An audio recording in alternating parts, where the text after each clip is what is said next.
Hello friends, எல்லாருக்கும் வணக்கம். இன்றைக்கி நம்ம நிக்கிஸ் கிச்சனில் ஒரு பெரிய உருளைக்கிழங்கு அப்புறமா 2 முட்டையை வச்சு நல்லா ஹெல்த்தியான ஒரு பிரேக்ஃபாஸ்ட் செய்ய போகிறோம்.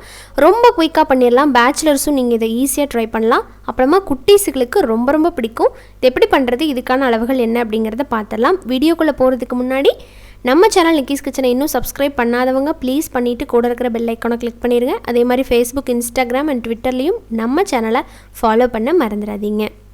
இந்த ரெசிபிக்கு நான் இன்றைக்கி ஒரு பெரிய உருளைக்கிழங்கு எடுத்திருக்கேன். அதை தோலை சீவிக்கிறேன்.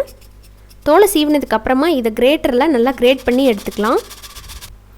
கிரேட் பண்ணி எடுத்தாச்சு. இப்போ ஒரு பவுலில் அதை சேர்த்துக்கிறேன். சேர்த்ததுக்கப்புறமா தண்ணி நிரப்பிடுங்க.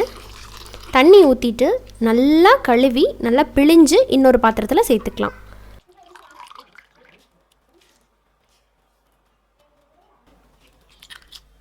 இப்போ இந்த மாதிரி இன்னொரு பவுலில் சேர்த்ததுக்கப்புறமா இதில் நம்ம எடுத்துருக்கிற அந்த 2 முட்டையை உடச்சி ஊற்றிக்கலாம். நீங்கள் குட்டீஸு கொடுக்குறீங்கன்னா நாட்டுக்கோழி முட்டை சேர்த்து கொடுங்க, ரொம்பவே ஹெல்தி. முட்டை சேர்த்ததுக்கப்புறமா ஒரு 1/4 கப் போல் பெரிய வெங்காயம், அப்புறமா ஒரு 1/4 கப் போல் துருவின கேரட், கூடவே பொடி பொடியாக நறுக்கின பச்சை மிளகா 1, அதே மாதிரி நறுக்கின கருவேப்பிலை, அப்புறம் பெப்பர் பொடி ஒரு காரத்துக்கு தகுந்த மாதிரி போட்டுக்கலாம். அப்புறம் தேவையான அளவுக்கு உப்பு. இதெல்லாம் சேர்த்ததுக்கப்புறமா ஒரு பைண்டிங்காக 1 டேபிள் ஸ்பூன் அளவுக்கு கோதுமை மாவு சேர்த்துருக்குறேன். இப்போ சேர்த்ததுக்கப்புறமா ஒரு ஸ்பூன் அப்படி இல்லைன்னா ஒரு விஸ்க் வச்சு நல்லா மிக்ஸ் பண்ணி விட்டுற வேண்டியதுதான். நல்லா ஃப்ளஃபியாக லைட்டாக நுர வரும் இல்லைங்களா, அந்த அளவுக்கு நீங்கள் அடிச்சுக்கணும். பார்த்திங்கன்னா இந்த அளவுக்கு. இப்போ அடித்ததுக்கப்புறமா ஒரு கடாயில் 1 டேபிள் ஸ்பூன் ஆயில் போட்டிருக்கிறேன். ஆயில் சூடானதும் நம்ம ஆம்லெட்டை அதில் ஊற்றி நல்லா லெவல் பண்ணி விட்டுருங்க. எல்லா பக்கம் ஈவனாக வர மாதிரி ஸ்ப்ரெட் பண்ணிடுங்க.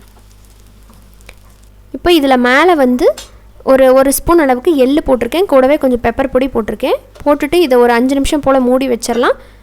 ஒரு 5 நிமிஷத்துக்கு அப்புறமா பாருங்கள், ஒரு சைடு நல்லா குக்காகி வந்திருக்கு. அப்படியே திருப்பினா உடஞ்சிரும் அப்படிங்கிறதுக்காக ஒரு பிளேட்டுக்கு மாற்றிட்டு அதுக்கப்புறம் நான் திருப்பிக்கிறேன்.